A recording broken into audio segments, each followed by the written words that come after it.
Hay algo que nadie te ha dicho con suficiente honestidad. En este momento, mientras respiras, el universo está muriendo. No metafóricamente, literalmente. Y tú, con toda la complejidad de tu mente consciente, con todo el peso de tus preocupaciones cotidianas, con todas las cadenas invisibles de tus rutinas, probablemente no lo has pensado ni una sola vez hoy. Eso es lo que quiero hablar contigo ahora. A ver, déjame empezar por algo que parece simple, pero que si lo miras de verdad, te aplasta el pecho con una fuerza que no esperabas. Piensa en la última vez que alguien que amabas dejó de estar. No importa si fue hace un año o hace una década. Hubo un momento, un instante preciso, en el que algo que existía dejó de existir. O eso es lo que te dijeron, o eso es lo que creíste. Porque hay una razón por la que esto sigue ocurriéndote. Una razón por la que esa sensación de pérdida absoluta no encaja del todo con lo que la física más rigurosa nos dice sobre la naturaleza del tiempo y la existencia, y esa razón no tiene nada que ver con lo que probablemente pienses. Existe una posibilidad, respaldada por las ecuaciones más elegantes que la mente humana ha producido jamás, de que la muerte tal como la concebimos sea, en palabras que Stephen Hawking utilizó con esa ironía tan suya, casi un malentendido. No una ilusión consoladora, no una fantasía religiosa, un malentendido físico, matemáticamente demostrable, que tiene sus raíces en la estructura misma del espacio y el tiempo. Y antes de que ese peso en el pecho te convenza de que esto es demasiado abstracto para importarte, quiero que te quedes aquí, porque lo que vamos a explorar juntos tiene consecuencias que van mucho más allá de la física teórica. Tocan directamente la forma en que entiendes tu propia existencia. Bueno, empecemos por lo cotidiano, porque así funcionaba la mente de Hawking, empezando por lo que cualquiera puede ver y terminando en lo que nadie se imaginaba. Imagina una tarde cualquiera, el sol está descendiendo en el horizonte. Hay un tinte anaranjado en el cielo, esas capas de luz que la atmósfera descompone como si el planeta entero estuviera despidiéndose del día. Y tú lo estás mirando hacia afuera, hacia el cielo, y sin saberlo, estás mirando hacia el pasado. La luz que llega a tus ojos en ese momento salió del sol hace aproximadamente 8 minutos. Eso significa que el sol que ves no es el sol que existe ahora mismo. Es un fantasma luminoso, una postal enviada desde hace 8 minutos que acaba de llegar a tu retina. Pues amplía eso un poco. Las estrellas que ves de noche, esas que en los poemas simbolizan lo eterno, muchas de ellas ya no existen. Lo que ves es la luz que viajó durante miles, a veces millones de años para alcanzarte. Estás mirando un cementerio que brilla, y sin embargo, algo en esa luz sigue siendo completamente real. No es una ilusión, es física. La luz existió, el viaje existió, y tú estás aquí recibiéndola. Eso que parece una contradicción, que algo desaparecido pueda seguir siendo completamente real, es la primera grieta en la armadura de nuestra noción intuitiva de la muerte. Hawking lo entendía con una claridad que a veces resultaba casi incómoda. En sus conferencias tenía la costumbre de comenzar con algo que el público reconocía, algo familiar, y luego, con esa parsimonia característica de quien sabe exactamente lo que viene, tiraba del hilo hasta que la certeza cotidiana del oyente quedaba completamente deshilachada. Recuerdo haber leído una transcripción de una de sus charlas en Cambridge, donde describía cómo una estudiante se le acercó después de una clase sobre relatividad y le dijo: «Profesor Hawking, todo esto está muy bien, pero al final todos morimos y punto». Y Hawking le contestó, con esa cadencia mecánica y pausada, que hacía que cada palabra sonara como una sentencia definitiva: «Eso depende completamente de qué entendamos por al final y por todos». La chica no supo qué responder. Nadie lo sabe la primera vez, porque esa frase carga con el peso de algo que requiere toda la teoría de la relatividad general para ser comprendido plenamente. Y eso, amigo mío, es exactamente lo que estamos a punto de desempacar. Si sientes que algo en tu pecho se ha comprimido un poco, que hay una presión justo detrás del esternón que mezcla curiosidad y vértigo, bienvenido. Esa sensación es exactamente correcta. Es la mente topándose con el borde de lo que crees saber. Espera, antes de seguir, déjame decirte algo que podría parecer fuera de lugar, pero que en realidad es la cosa más cósmica que te puedo decir en este momento. Si estás aquí, escuchando esto, eres estadísticamente una anomalía ridícula. La probabilidad de que el universo, comenzando como un punto de densidad infinita, hace aproximadamente 14.000 millones de años, haya producido exactamente los átomos que te conforman a ti, con exactamente esa disposición que te permite escuchar y comprender y cuestionarte, es tan cercana a cero que los matemáticos se incomodan al intentar escribirla. Y si esta exploración te parece lo suficientemente fascinante como para querer más de esto, si sientes que este tipo de vértigo cósmico debería ser parte regular de tu semana, entonces quizás suscribirte no sería la decisión más irracional que tomarías hoy. Aunque claro, en el esquema del universo, pocas decisiones humanas son verdaderamente irracionales.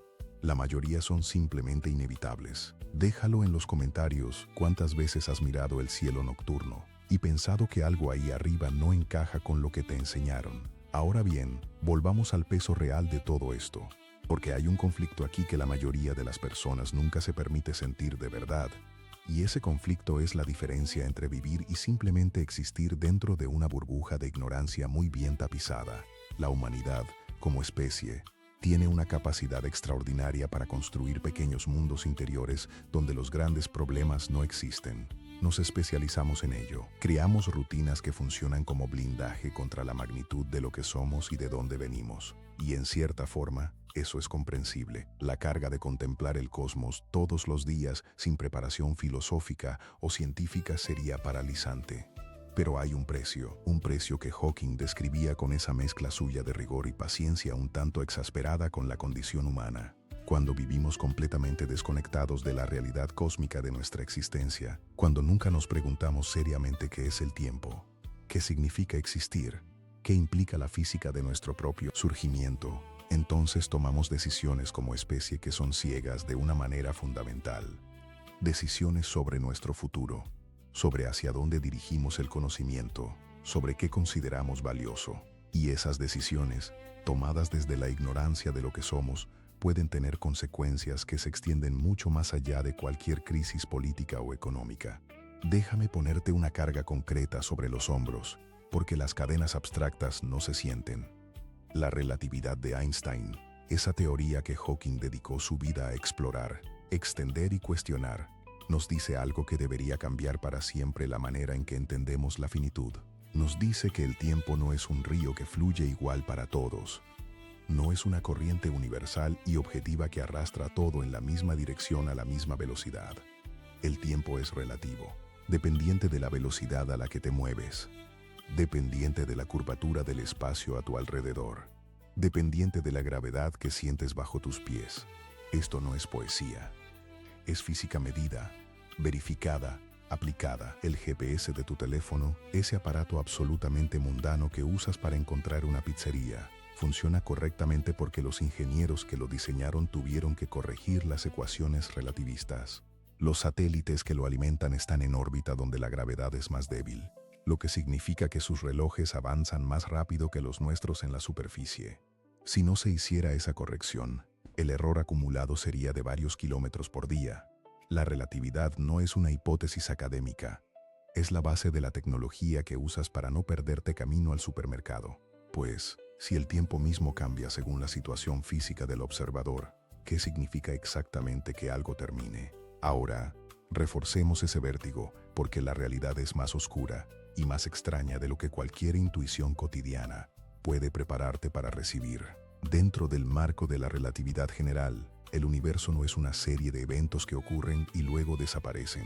El universo es, en la imagen matemática más rigurosa que tenemos, una estructura tetradimensional que los físicos llaman bloque espacio-tiempo. En este modelo, todos los eventos que han ocurrido, todos los que ocurren ahora mismo y todos los que ocurrirán están presentes simultáneamente en esa estructura. El pasado no desaparece. El futuro no llega, simplemente están ahí en posiciones diferentes dentro del tejido del cosmos. Hawking no usaba este concepto para dar esperanza barata, lo usaba para señalar algo mucho más desconcertante, que nuestra percepción del tiempo como una flecha que apunta en una sola dirección es una característica de nuestra experiencia consciente, no una propiedad fundamental del universo. Somos nosotros los que sentimos el tiempo moviéndose. El universo, en sus ecuaciones más profundas, no hace esa distinción. Y esto, permíteme ser muy directo, tiene implicaciones sobre la muerte que no puedes resolver con comodidad fácil. A ver, entremos en la carne del asunto, porque hemos estado rodeándolo con cuidado y ya es hora de mirarlo de frente. La relatividad especial, formulada por Einstein en 1905, establece que dos observadores que se mueven a velocidades diferentes experimentan el tiempo de manera diferente. No lo perciben diferente, lo experimentan diferente. El tiempo transcurre realmente más lento para quien se mueve más rápido. Esto se llama dilatación temporal y es uno de los fenómenos más verificados de toda la física. Los físicos de partículas lo observan todos los días en los aceleradores. Los muones, partículas subatómicas que se producen en la atmósfera superior cuando los rayos cósmicos la golpean, viven normalmente apenas unos microsegundos.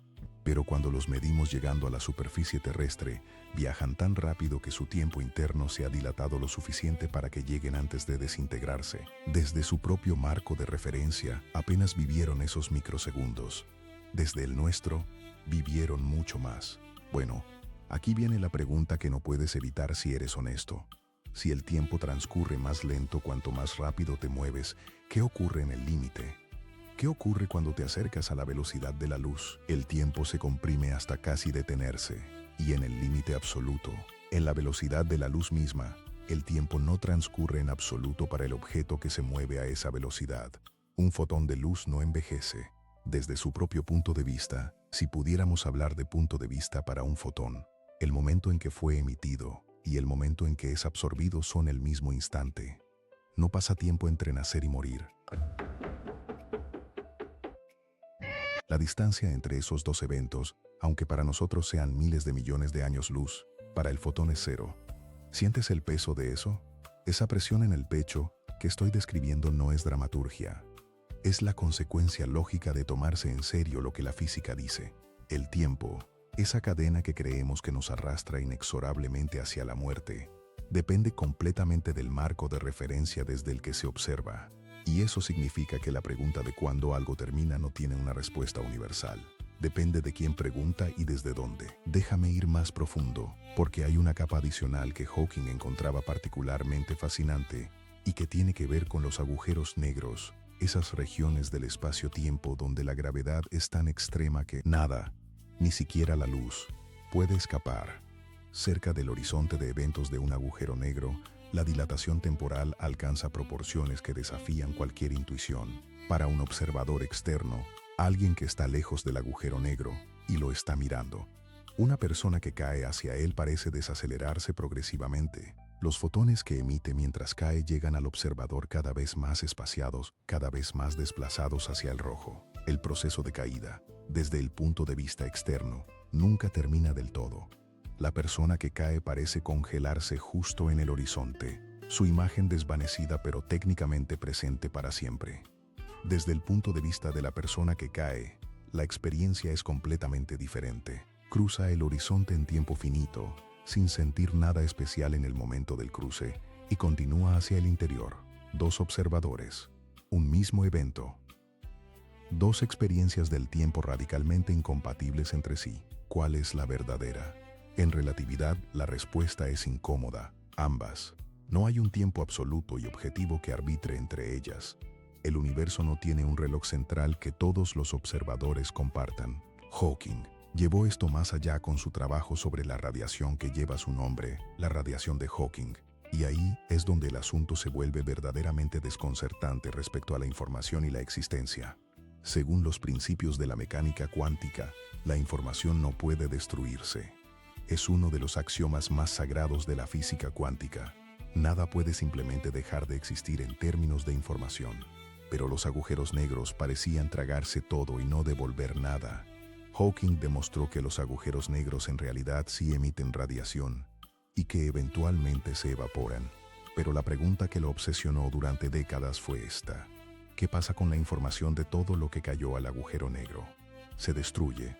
¿Se preserva de alguna forma en la radiación emitida? Esta paradoja, que los físicos llaman la paradoja de la información, tiene implicaciones que van mucho más allá de los agujeros negros. Si la información no puede destruirse, si las propiedades cuánticas de cada partícula que alguna vez existió están preservadas en alguna forma en el tejido del universo, entonces lo que llamamos muerte, la desaparición definitiva de una configuración específica de materia y energía, es una descripción incompleta.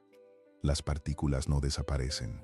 La información sobre cómo estaban organizadas no se borra simplemente, se transforma, se redistribuye, se vuelve inaccesible a nuestra percepción local, pero en términos estrictamente físicos, sigue estando en algún sentido.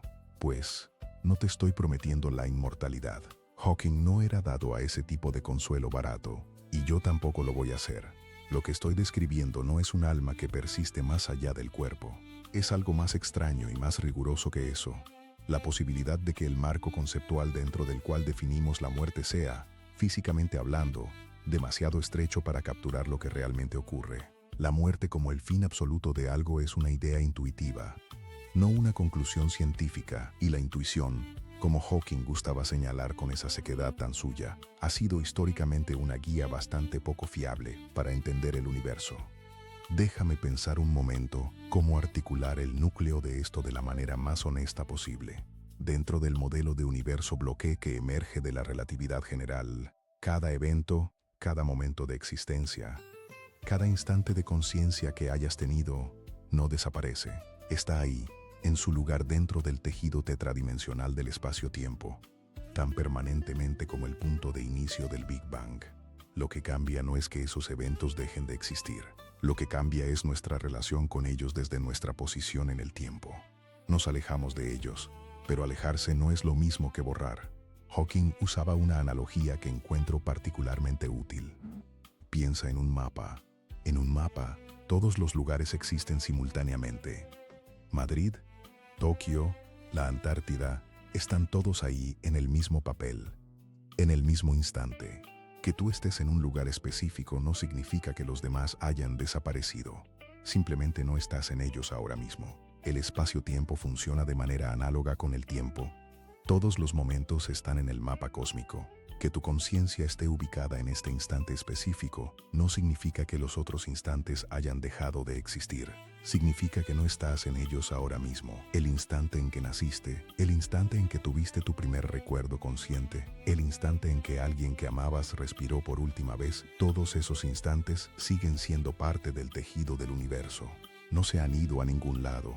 Esto genera una pregunta filosófica que Hawking no esquivaba, aunque tampoco la resolvía con comodidad. Si todos los momentos coexisten en el espacio-tiempo, si el pasado está tan presente en el tejido cósmico como el presente o el futuro, ¿por qué experimentamos el tiempo como una flecha que solo apunta en una dirección? ¿Por qué recordamos el pasado pero no el futuro?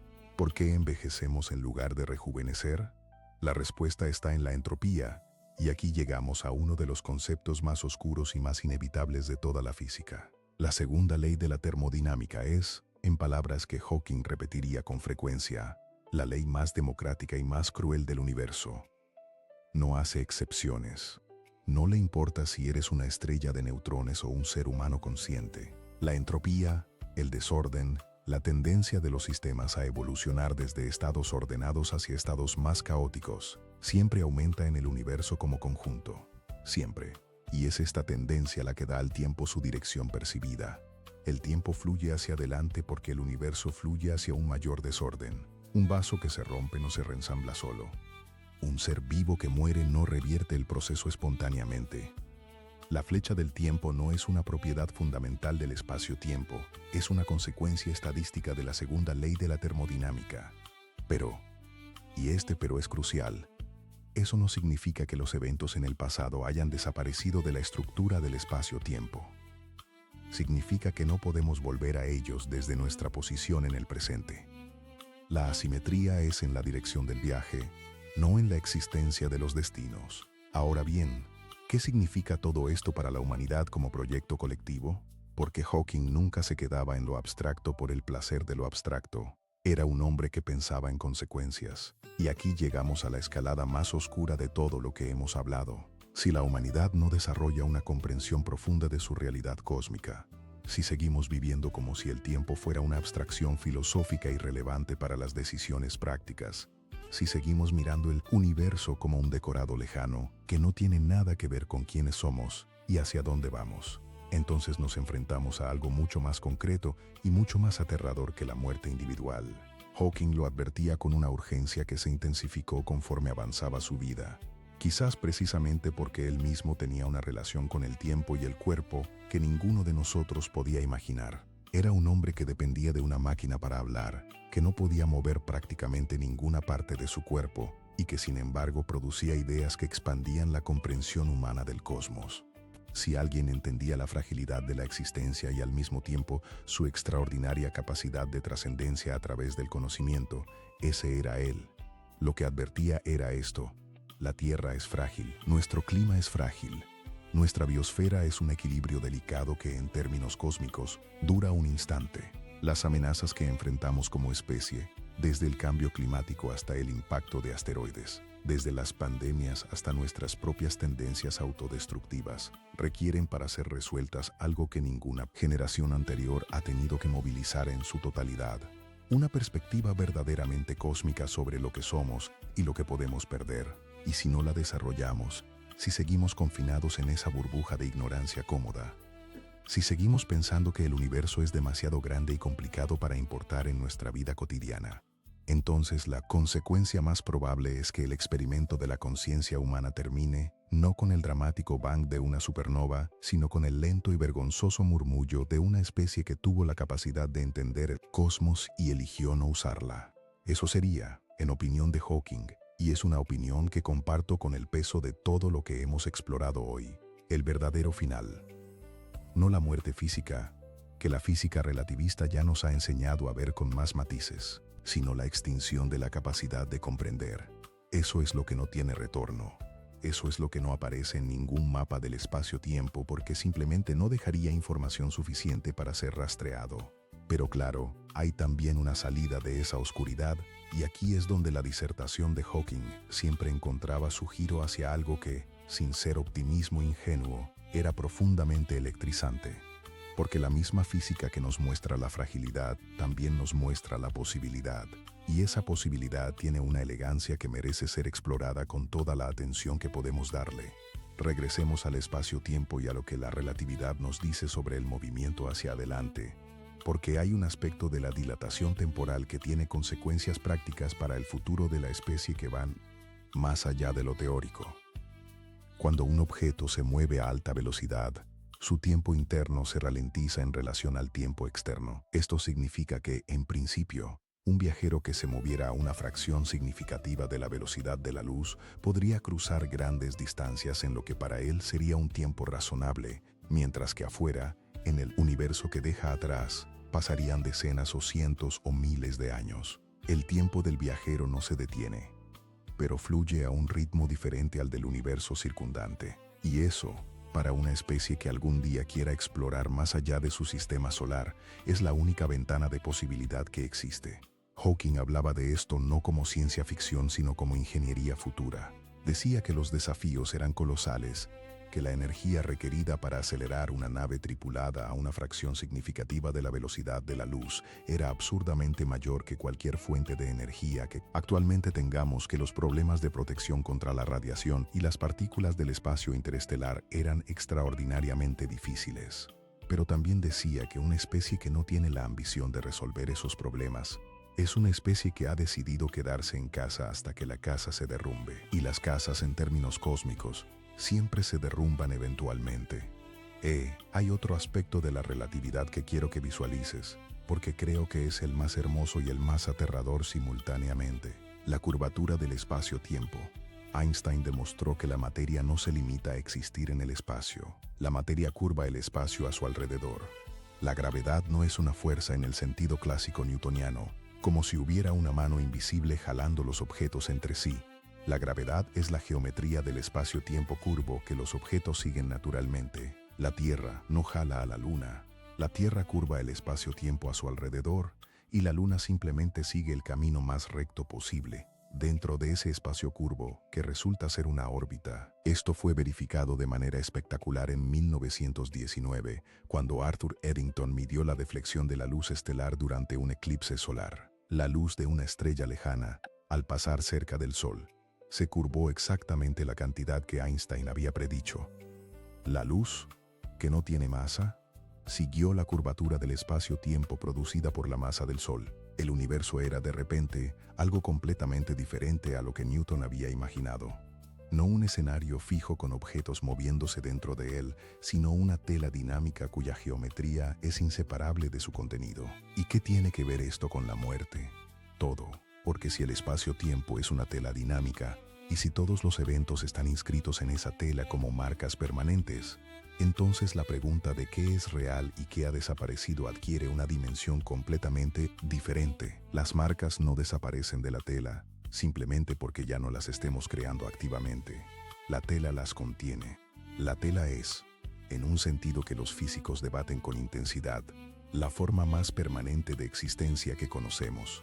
Déjame pensar un momento en cómo Stephen Hawking articulaba su propia relación con esto. Porque es relevante y porque añade una textura personal a todo lo que hemos explorado. En sus memorias y en diversas entrevistas, Hawking describía su diagnóstico de enfermedad de la neurona motora a los 21 años como un momento en que el tiempo se volvió súbitamente concreto de una manera que nunca lo había sido antes. Los médicos le dieron 2 años de vida. Eso fue en 1963. Vivió hasta 2018, 55 años más allá del pronóstico. En una de las últimas entrevistas que dio, un periodista le preguntó si tenía miedo a la muerte, y Hawking respondió algo que encapsula todo lo que hemos hablado hoy mejor que cualquier ecuación. Dijo, no tengo miedo a la muerte, aunque tampoco me corro a recibirla. La mente es como un programa de computadora. Se puede copiar en otro soporte. No sé si eso es exactamente lo que ocurrirá, pero sé que el universo tiene una elegancia que sugiere que la historia no termina tan simplemente como parece. Eso es Hawking en estado puro, no promesas, no consuelo fácil, una hipótesis presentada con la precisión de alguien que ha pasado décadas mirando las ecuaciones más profundas del cosmos, de que la narrativa que llamamos muerte podría ser, en el lenguaje del universo real, un capítulo, no el final del libro, pero claro, la analogía con el programa de computadora no es solo poética, tiene un referente físico concreto en los principios de la mecánica cuántica. Cada partícula que te compone tiene un estado cuántico definido. Ese estado contiene información. La mecánica cuántica, en su interpretación más estricta, dice que esa información no puede destruirse, solo transformarse. La destrucción de información violaría los principios más fundamentales de la física cuántica. Y ningún experimento en la historia de la ciencia ha encontrado evidencia de que eso ocurra. Esto no significa que seas inmortal en el sentido cotidiano. Significa que la información que te constituye, la configuración específica y única de materia y energía que eres en este momento, no se borra del universo cuando el proceso biológico se detiene. Se redistribuye, se fragmenta, se vuelve parte de otras configuraciones. En un sentido muy real y muy físico, los átomos que te constituyen ya estuvieron en estrellas, en océanos, en organismos que existieron hace millones de años. Y después de ti, seguirán siendo parte del cosmos de formas que no podemos predecir, pero que tampoco podemos negar. Hawking señalaba esto con esa mezcla suya de rigor y algo que, en él, funcionaba como asombro. La idea de que los átomos de tu cuerpo incluyen átomos forjados en el núcleo de estrellas que murieron hace miles de millones de años es una de las verdades más extraordinarias que la ciencia ha revelado. No somos polvo estelar en sentido metafórico. Somos polvo estelar en sentido estrictamente literal. Los elementos pesados que te constituyen, el carbono, el nitrógeno, el hierro en tu sangre, ninguno de ellos existía en el Big Bang. Todos fueron fabricados en el interior de estrellas y expulsados al espacio cuando esas estrellas murieron. Somos el producto de muertes estelares. Nuestra existencia depende de que otras cosas hayan terminado antes. A ver, hay una paradoja que me parece especialmente perturbadora en el mejor sentido posible. Si todos los momentos coexisten en el espacio-tiempo, si el pasado no desaparece sino que simplemente queda detrás de nuestra posición en el tiempo, entonces hay un sentido en que cada instante de tu vida, cada momento de conciencia que has experimentado, es tan permanente como el universo mismo. El instante en que estás escuchando esto no se irá a ningún lado. Quedará inscrito en el tejido del espacio-tiempo con la misma permanencia que el inicio del Big Bang. El hecho de que tu percepción se mueva hacia adelante no lo borra, solo lo deja atrás. Esta es la idea que Hawking encontraba simultáneamente consoladora y desconcertante. Consoladora porque sugiere que nada de lo vivido se pierde completamente. Desconcertante porque implica que el futuro también está ya en el mapa, aunque no podamos verlo desde nuestra posición. Y si el futuro ya existe en el tejido del espacio-tiempo, ¿qué significa el libre albedrío? ¿Qué significa elegir? Hawking no tenía una respuesta definitiva para esto, y era suficientemente honesto para decirlo. Pero señalaba que la pregunta misma, la capacidad de formularse esa pregunta, de sentir el vértigo de esa incertidumbre, era en sí misma una de las cosas más extraordinarias que el universo había producido. Pues, sigamos tirando del hilo, porque hay un aspecto del origen del universo que conecta todo esto de una manera que no he mencionado todavía, y que, para mí, es el corazón de lo que Hawking quería que entendiéramos. El Big Bang, ese evento inicial hace aproximadamente 14.000 millones de años, fue el punto de partida del espacio-tiempo mismo, no solo de la materia y la energía, del espacio, del tiempo. Antes del Big Bang, en el modelo estándar de la cosmología, no había un antes. No había tiempo en el que ocurrir nada. El tiempo comenzó con el universo. Esto tiene una implicación que Hawking disfrutaba presentar con una cierta malicia intelectual. Cuando alguien le preguntaba qué había antes del Big Bang, solía responder: esa pregunta no tiene respuesta, no porque no sepamos la respuesta, sino porque la pregunta carece de sentido físico. Preguntar qué había antes del Big Bang es como preguntar qué hay al sur del Polo Sur. No hay un al sur del Polo Sur. No hay un antes del Big Bang. El tiempo mismo es una propiedad del universo, no el contenedor en el que el universo existe. Y entonces, si el tiempo comenzó con el universo, y si el universo terminará en algún momento, ya sea con el Big Freeze cuando la entropía haya alcanzado su máximo y todas las fuentes de energía útil se hayan agotado, ya sea con otro escenario igualmente impactante, entonces el tiempo también terminará con el universo. No habrá un después. El universo entero, incluyendo cada momento de cada existencia que ocurrió dentro de él, habrá sido una estructura completa y cerrada dentro del espacio-tiempo, tan completa y cerrada como un objeto matemático, perfectamente definido. Eso es, en la cosmología de Hawking, la imagen más honesta que podemos tener del destino final. No el fin de todo, sino la conclusión de algo que en sí mismo fue completo. Una sinfonía que termina no deja de haber sido una sinfonía. Un universo que concluye no deja de haber sido un universo que contuvo 14.000 millones de años de complejidad creciente, de estrellas naciendo y muriendo, de planetas formándose, de vida emergiendo y evolucionando, y en un rincón extraordinariamente improbable de una galaxia ordinaria, de una especie que desarrolló la capacidad de preguntarse qué era todo esto. Déjame ser muy directo sobre lo que esa imagen significa para la muerte individual, para tu muerte, para la mía, porque Hawking no hablaba en abstracto cuando esto se volvía personal. Cada uno de nosotros es un evento en el espacio-tiempo, un proceso que comenzó en un punto y que en algún momento se detendrá. Pero ese proceso, mientras ocurre, produce algo que la física cuántica y la relatividad conjuntamente nos dicen que no se destruye. Información, complejidad, historia. La historia de lo que fuiste, de cómo interactuaste con el universo que te rodeó, de qué patrones de materia y energía creaste y modificaste con tu presencia. Esa historia está escrita en el tejido del cosmos de maneras que trascienden completamente nuestra capacidad de rastrearla. No te estoy prometiendo un paraíso. No te estoy prometiendo que tu identidad persiste de manera reconocible más allá de la muerte biológica. Lo que te estoy describiendo es algo más sutil y más impactante que eso, que la narrativa del fin absoluto, del cese completo y definitivo, no está respaldada por la física más profunda que tenemos. Lo que la física dice es que el universo es más complejo, más interconectado y más conservador de lo que nuestra intuición cotidiana nos permite percibir. Y aquí, en este punto, quiero traer algo que viví de cerca en una conversación que tuve con una investigadora de física, teórica en una conferencia hace algunos años. Hablábamos precisamente de este tema, de la paradoja de la información en los agujeros negros y sus implicaciones filosóficas, y ella, que llevaba décadas trabajando en mecánica cuántica, me dijo algo que no he olvidado. Le pregunté si su trabajo había cambiado su manera de pensar sobre la muerte y ella contestó: el universo no tiene la costumbre de desperdiciar información, así que no veo por qué haría una excepción con nosotros. Era una frase de 12 palabras que contenía más que muchos libros de filosofía que he leído. No era una promesa, era una observación. Y las observaciones precisas, como Hawking siempre decía, valen más que todas las promesas del mundo.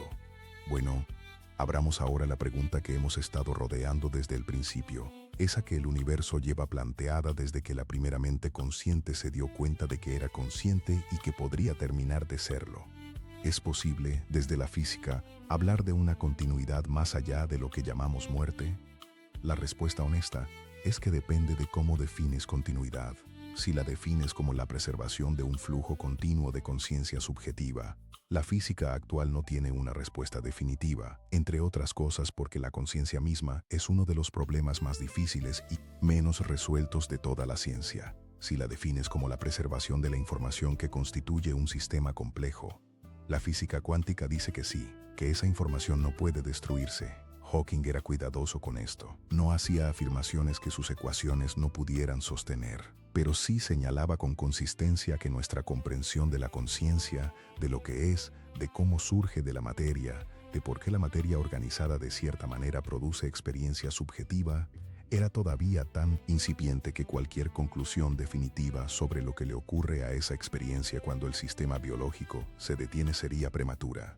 Lo que sí decía con toda seguridad es esto: el universo es más extraño de lo que podemos imaginar. Eso no es resignación filosófica, es una observación empírica respaldada por un siglo de física cuántica y relativista. Cada vez que la humanidad ha creído haber entendido los límites de lo posible, el universo ha demostrado ser más raro, más complejo, más lleno de posibilidades que nadie había anticipado. Los electrones no tienen posiciones definidas hasta que se miden. El espacio-tiempo puede curvarse, expandirse, posiblemente desgarrarse. El inicio del universo no fue en el tiempo sino del tiempo. Si hay algo que la historia de la física enseña consistentemente, es que la humildad ante lo desconocido no es debilidad intelectual, es la única postura honesta. Y en esa humildad, en ese espacio de incertidumbre activa y rigurosa que no se rinde ni a la desesperación del fin absoluto, ni a la comodidad fácil de la inmortalidad garantizada, es donde Hawking vivió. Era un hombre que sabía mejor que nadie lo que era enfrentarse a la propia finitud con total claridad y sin anestesia, y eligió, desde esa posición, seguir mirando hacia arriba, seguir preguntando, seguir siendo, hasta el final, el tipo de criatura que el universo produjo aparentemente para entenderse a sí mismo. Eso es lo que quiero que te lleves de todo esto. No una respuesta definitiva sobre la muerte, porque la honestidad intelectual exige admitir que no la tenemos, sino algo más valioso, un cambio en el peso que sientes cuando piensas en tu propia finitud. Esa carga que se instaló en el pecho al principio de esta conversación, esa presión que mezcla vértigo y urgencia, no tiene que ser paralizante. Puede ser como lo fue para Hawking, el motor más poderoso que existe para expandir la mente, para elevar la mirada, para negarse a vivir confinado en la ignorancia cómoda de quien nunca se preguntó qué era realmente el tiempo. La muerte puede ser un malentendido, no porque no ocurra algo real cuando el proceso biológico se detiene, sino porque lo que llamamos muerte, ese supuesto fin absoluto de todo lo que somos, podría estar basado en una comprensión del tiempo, la información y la existencia que la física más rigurosa del siglo XX ya ha demostrado que es insuficiente. La realidad del espacio-tiempo es más compleja, más permanente y más interconectada de lo que nuestra intuición evolutiva, diseñada para sobrevivir en las sabanas africanas y no para comprender la geometría de un agujero negro, puede procesar naturalmente. Y hay un dato que me parece el más perturbador y el más hermoso simultáneamente con el que quiero cerrar este recorrido. Cada segundo, el Sol convierte 600 millones de toneladas de hidrógeno en helio a través de la fusión nuclear. Cada segundo, esa energía viaja durante 8 minutos y llega a la Tierra. Parte de ella es capturada por las plantas a través de la fotosíntesis y convertida en materia orgánica. Esa materia orgánica es lo que comes. Lo que comes se convierte en los electrones que transmiten las señales nerviosas en tu cerebro, el pensamiento que estás teniendo ahora mismo, esa actividad eléctrica en tu corteza cerebral que llamamos comprensión, está alimentada por la energía del Sol. Eres, en el sentido más literal y más extraordinario, luz de estrella que piensa. Y si eres luz de estrella que piensa, si el universo ha producido en ti la capacidad de contemplarse a sí mismo con esta profundidad, ¿no sería el mayor desperdicio cósmico imaginable que esa capacidad se consumiera en la ansiedad de lo cotidiano, en la ignorancia elegida de quien nunca miró hacia arriba con suficiente atención? Hawking pensaba que sí. Y después de todo lo que hemos recorrido hoy juntos, yo pienso lo mismo. La pregunta que abrimos al principio, esa razón por la que esto sigue ocurriendo, esa sensación de que el fin no encaja del todo con lo que la física más profunda nos dice, tiene ahora una respuesta que no es ni una promesa vacía ni una desesperación sin fondo. La razón es que vivimos en un universo donde el tiempo es relativo, donde la información no se destruye, donde todos los momentos coexisten en el tejido del espacio-tiempo y donde nuestra comprensión de la conciencia es todavía suficientemente incipiente como para que cualquier conclusión definitiva sobre lo que la muerte significa en términos físicos sea, en el mejor sentido de la palabra, prematura. Pues eso es lo que Hawking quería que entendiéramos.